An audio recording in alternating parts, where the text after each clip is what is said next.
গ্রামের পরিবেশটা বাইরে থেকে দেখতে যতটা শান্ত লাগে, ভেতরে ঠিক ততটাই ব্যস্ত। আজকের দিনটা ছিল ঠিক তেমনই।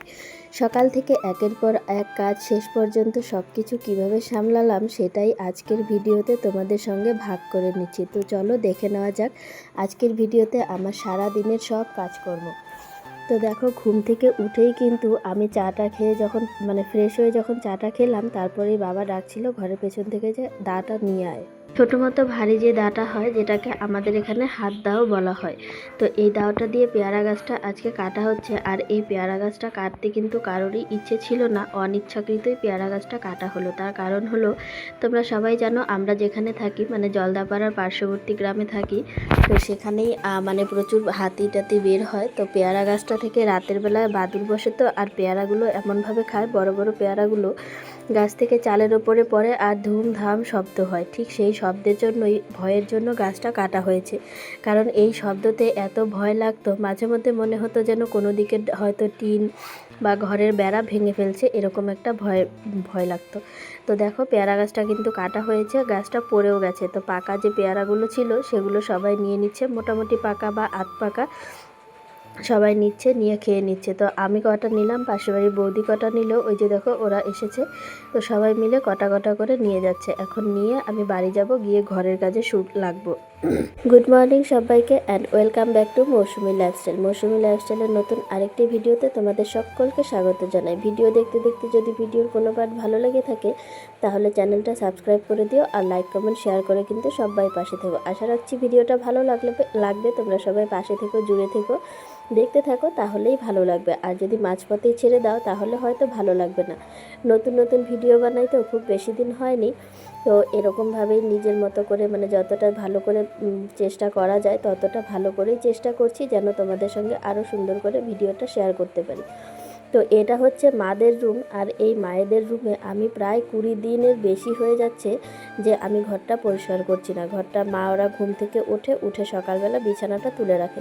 তো সেটা থেকে আমার আর সেভাবে যাওয়া হয় না, শুধু ভাঁজ কাটা জামা কাপড়গুলো আলনায় গিয়ে রেখে আসি। আর ঘরের অবস্থা এতটাই বাজে করে রেখেছে যে কি বলবো। এই ঘর আজকে আমি আসলাম পরিষ্কার করতে। তো এই ঘরটাতে না কেন জানি না আসতেই ইচ্ছে করে না, একদম ভালো লাগে না। কয়েকদিন দিদি থেকে গেল, 3-4 দিন দিদিকে বলেছিলাম তুই যা ওই ঘরে, তুই তো আর থাকবি না বেশি দিন, চলে যাবি। তো দিদি বলছে আমারও ওই ঘরে যেতে ভালো লাগে না তোর মতন।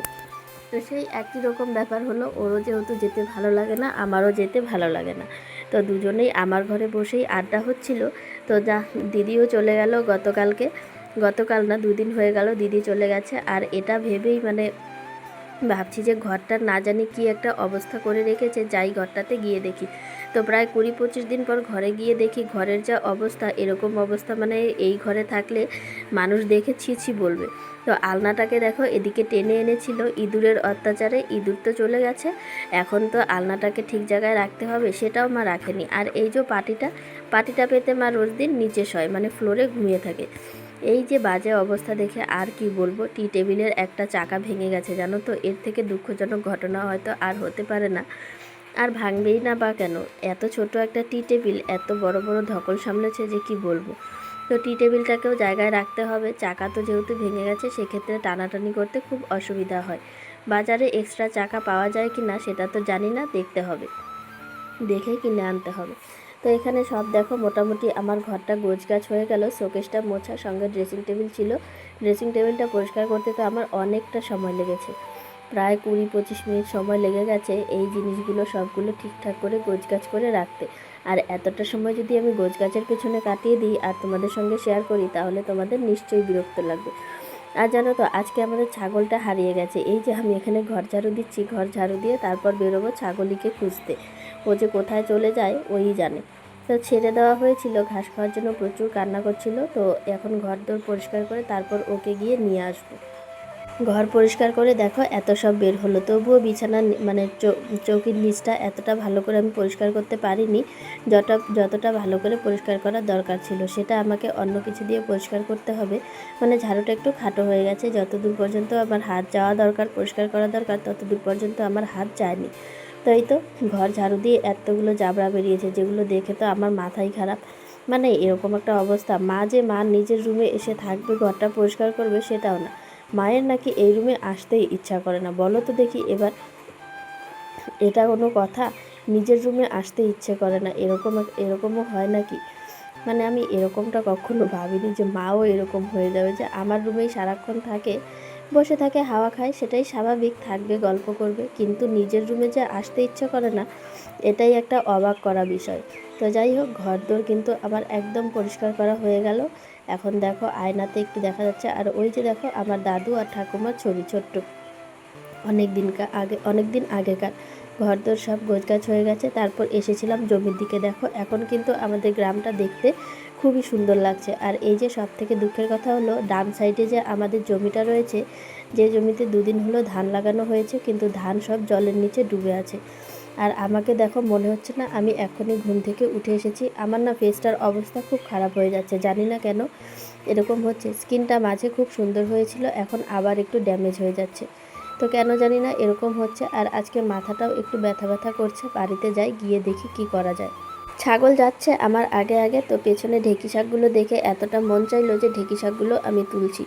তবে আফসোস, খুব বেশি একটা ঢেঁকি শাক নেই। যখনই আমি দেখে যাই ঢেঁকি শাকগুলো হয় ঠিক তখনই, বা তার পরদিন বা 1-1.5 ঘন্টা পরপরই কেউ না কেউ এসে ঢেঁকি শাকগুলো নিয়ে যায়। তো যাই হোক, ছাগল পাগল সব কিছু নিয়ে বাড়িতে আসলাম। বাড়িতে এসে দেখি বাবা দোকান থেকে চলে এসেছে মাছ নিয়ে। আর আজকে রান্না হবে রুই মাছের একটা দারুণ রেসিপি।